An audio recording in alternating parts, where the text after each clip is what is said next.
Hello everybody, my name is Pixie People, and since, Bakugo was saved, and so that means no Bakugo retrieval arc.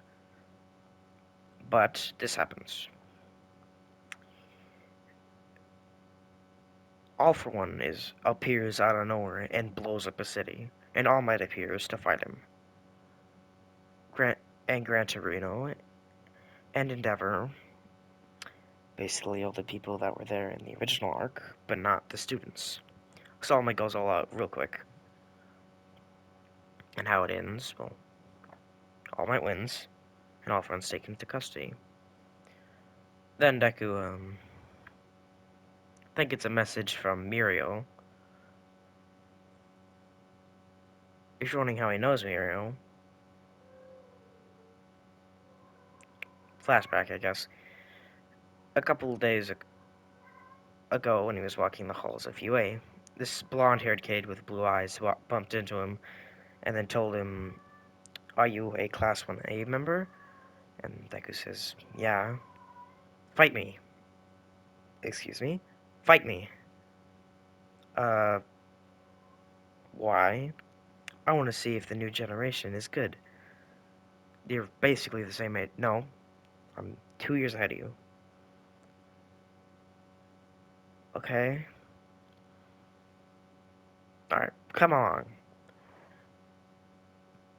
And then Deku's like really weirded out by this guy. He just bumped into him on an accident, and then he told him to scrap.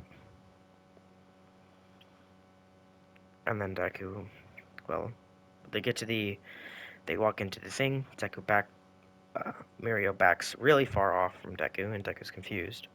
But Deku gets ready, taking off his shirt, throwing it, and then turning his body completely into ice. And Deku says, "Impressive." And then Mirio claps in impressment, and Deku just says, "Thanks." And then Mirio drops his clothes, and Deku then is uncomfortable, so we see him blush, not in homosexual, but like in embarrassment. And then Mirio starts gliding against the cement, and then Deku just immediately blocks because he thinks Mirio's about to punch him. And yeah, he is, but he phases his fist through Deku and punches him in the face. Sucks for Mirio, because that's just freaking cold ass ice. So Mirio like flicks his fingers after he punches him, but then goes for another punch. But Deku actually dodges this punch this time and rams his fist near Mirio's stomach. But no, but he this time he it teleports through him. But Deku then just changes his stance completely, really quickly, which surprises Mirio, which gives Deku the advantage. So he just clocks him right in the face. Obviously, Mirio's a bit off guard, so the punch fully connects, and he goes flying. But Mirio just immediately gets his ground, slaps his face, and then goes back underground. Then we see a diorama of Mirio doing a full circle towards Deku. Like, goes really far into the ground, then comes really fast back up, and then hits him with a Sayuka! And then Deku gets flinged in the air. But Deku takes this to his advantage and grabs the ceiling, then just starts shooting icicles at Mirio, which Mirio dodges pretty easily. And then Mirio does also grabs a shard, makes it invisible, which brings Mirio real far down again. Then he shoots himself off the icicle towards Deku to swing at him. But Deku expected this, so he just immediately unclings from the wall, dodges Mirio's punch, grapples him, like Deku's legs around Mirio's arm, and then just starts spinning to the ground. Mirio gets out of the hold, but Deku was also expecting this, so he makes a giant ice hand, like think a open palm, an open palm, about to get smacked. Oh yeah, okay. Think Boo's extinction attack, human extinction attack, where he like puts his hand in the air. That's what it looks like. You can search it up. It's where he's super glue, of course. And then Mirio was didn't expect it, so he lands on it, and then Deku immediately makes another version mid-air, and then Mirio gets slapped by it. Don't worry, it's not so big to the point. It's big enough for a person to land on it, and their feet being able to kick out the palm. And then Mirio phases through it, jumps over the ice sculptures, but Deku's already there with a giant ice fist and punches Mirio in the face. Then Mirio flings out of the sky. Deku's really damaged from that. If you're wondering, yes, Deku did take a lot of damage from that Shoryuken. His chin's a bit popped, so he pops back in place, and that hurt. That punch hurt. And then Deku lands. Mirio lands, and then just does a handstand, then kicks up from that handstand, just triple silhouette, and then lands on his feet, on his tippy toes. And then Mirio breathes, still with his member out, but he doesn't care. Neither does Deku. But I'm just clearing it up, if you're wondering. And then Deku just sits there, thinking, that's a... How does this quirk work again? And then Deku then starts thinking how his quirk works, while Mirio is recovering from that freaking giant punch to the face. And then Deku snaps his fingers and figures it out. That his entire body can go intangible, and anything he grabs with that intangibility entanges with him. I don't know if that's actually canon, but I'll just make it canon for this what if. But yeah, afterwards, what's Deku do? He freezes the entire ground, except for Mirio where Mirio's standing. So Mirio phases to the ground, but Deku knows this, so he freezes even more into the ground, which makes Mirio phasing actually hurt because it's so cold. He's basically getting frostbite, so he has to fling himself out, which in turn makes him intangible, and then Deku just glocks him in the mouth, spinning him, then Deku grabs him, then skidding him across the ground, then making an ice sculpture of Mirio himself doing a kicking motion. Basically, the ice sculpture breaks, let's say, like an action figure, where the leg pulls back and then kicks. This version, his leg's already pulled back, then the leg breaks for it, and then he kicks, and it just completely breaks Mirio's nose.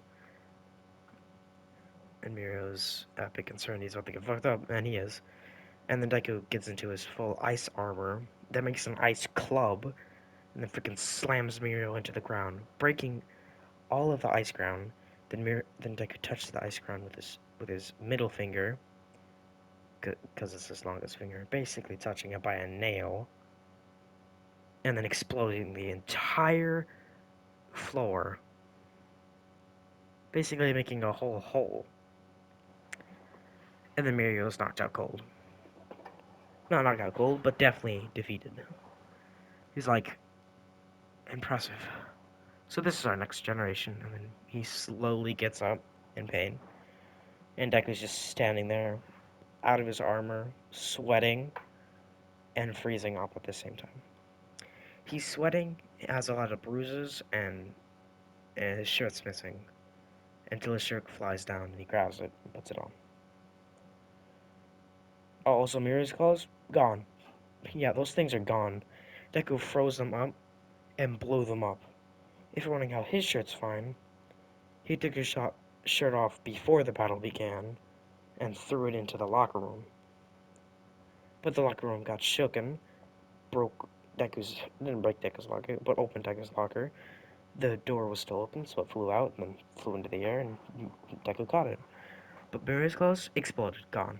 And then Mirio gets embarrassed that he can't put his clothes on, because usually after he fights someone, he can just put his clothes right back on, but now he has to just sit here and nude, not in a fight. He's not used to that, by the way. He's used to, you know what he's used to. So, him and Deku, then Deku grabs clothes from Ida's locker, but only a pair of pants. If you're wondering, yes, Ida has millions upon millions of pants, so he'll, I think he'll let one slide. He's a very clumsy guy right now. So,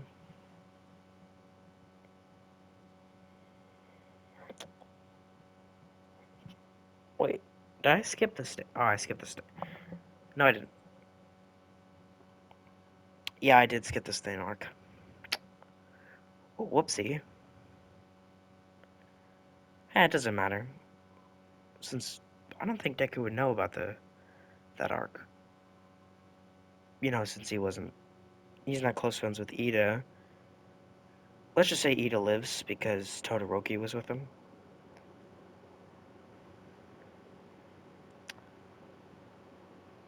Yeah, Deku's fine. But he is fine, if you're wondering. That was not intentional. But I didn't. I forgot it. But it doesn't matter right now. Deku then, well, walks with Muriel. Obviously, Ida's clothes are actually bigger than him, so he has to, like, fold his things. But they walk and talk. Muriel asks if you want to keep in touch, I have an agency you could join. Okay. So Muriel gives Deku his phone number.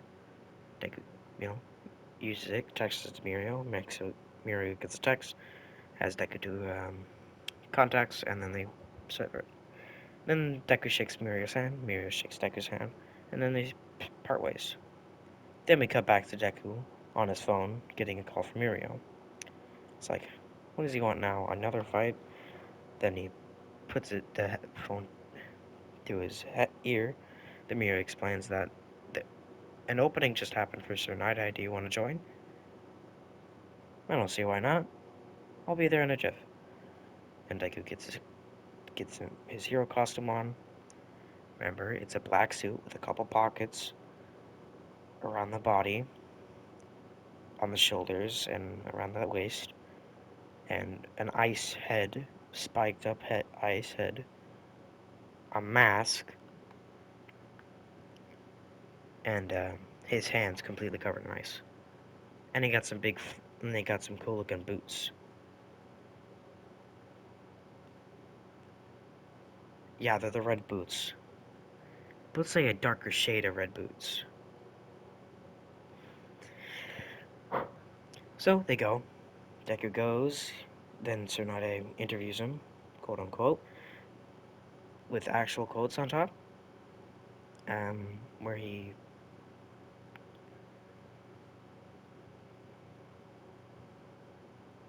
Deku, what does Deku do? He kills him. I'm kidding. But he finds, Tsunade tells him to take this from his hand and he can be in his agency. So Deku, just says, you're on. Then Sir Night-Eye throws it in the air. Deku doesn't look at it, actually, and punches Sir Night-Eye, which Sir Night-Eye wasn't expecting, since he actually read his future and expected Deku to grab it.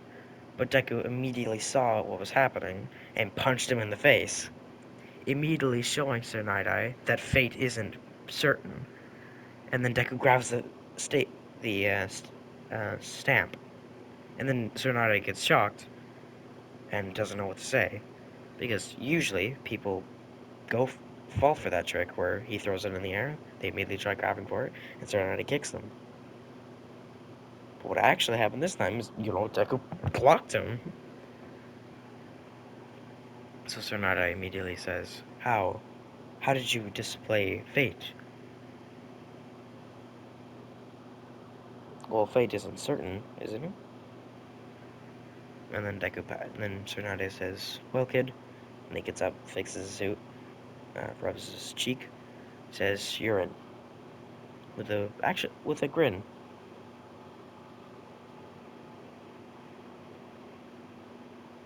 And Deku just puts the stamp on his desk, says thank you, and Sir Night-Eye tells him to go on patrol with Mirio. So Deku rolls up on Mirio, and Mirio asks, "So patrol, patrol," and they head out. They're walking the streets. They do stop do stop a mugging. Deku punches him in the face, knocking the guy clean out, picking up the bag and giving it back to the nice old lady. Patted Deku on the head for being such a good kid. And then Mirio brought him into custody while Deku was just stayed with the old lady and seeing if she was all right. She was fine. So Mirio returns after putting away the villain, and they keep moving. That is until Deku's leg gets bumped into, and Deku looks down to see a kid with snow white hair and a nice little yellow horn. Then Deku squats down, and then Eri looks up, and then sees Deku with also his snow white hair, and gets happy because someone actually has the same hair color as her. Usually people don't usually have the same hair color as her. It's not Snow White, but like it's definitely a white and a blue. So Eri actually hugs Deku, but Deku gets confused, but just hugs back, wondering who this kid is. The kid starts cheering up, saying, "Please help me," stuff. So Deku just immediately gets completely and utterly serious, and the air actually gets thicker. No, like I'm serious. It gets thicker. Mirio tries to move his arm, and he definitely feels there is a weight to him because Deku is using his pressure from his ice. Remember hail? Deku is using tiny microscopic hail to pressure people downwards.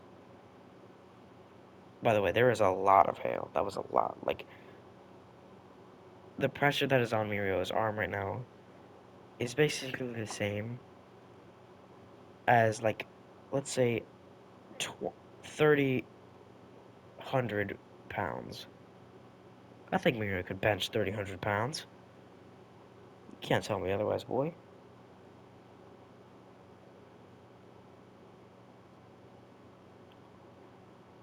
So this is basically light work for Mirio. They are superheroes, after all. Eri doesn't feel the pressure, though, which is weird. But Deku doesn't either. Obviously, the people around them feel it, but not the people closest to Deku. So Deku backs up next to Mirio, and then Mirio gets the weight off his shoulders and feels more bouncy. And then they see a guy in a bird mask walk up, and then feel the pressure. He, they see him barely buckle his knee, but he fixes himself. Only because he was surprised that there was pressure. But then he tells them that that's his kid, and they should hand him her over, or they're gonna have problems. Well, Overhaul puts his hand on his glove. But Igu just says, "You sure?" Because then he looks at Eri, then looks back to Overhaul. She looks absolutely nothing like you. I see no resemblance at all. And then Overhaul just says he adopted her. Then why is she trembling a lot? Let me see Deku. Let me see like Eri doing said that trembling a lot, which gets Mirio and Deku extremely livid.